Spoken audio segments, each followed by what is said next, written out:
The hunger crisis in Gaza has certainly reached new and astonishing levels of desperation. And we see information we have is a third of the population are not eating for multiple days in a row. This includes women and children.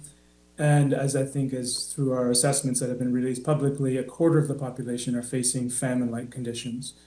We see severe acute malnutrition surging, so more than almost 100,000 women and children are suffering from severe acute malnutrition and need treatment as soon as possible. And as you noted, Stefan, at the outset, in some of the reports, people are dying from lack of humanitarian assistance every day, and we are seeing this escalate day by day. Clearly, food assistance, from my perspective, but humanitarian assistance more broadly, is the only solution at the moment. The markets are non-functional and nothing else. Nothing is really moving inside Gaza.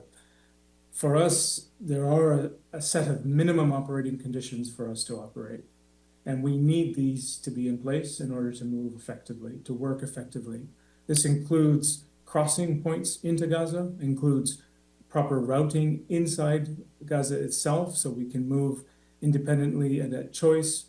It includes the reduction in waiting times and approval times. And you noted, Stefan, from our deputy executive director, his anecdote of waiting for 16 hours to move from one location to another.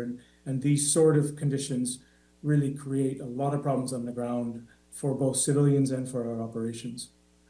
These minimum operating conditions include more than 100 trucks a day that we need to move in order to have sufficient scale to alleviate the desperation that's there.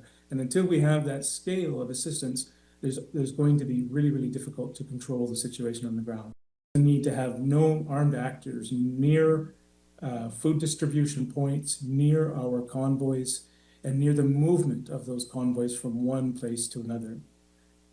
We need to be able to reach people where they are, not in otherwise predetermined locations.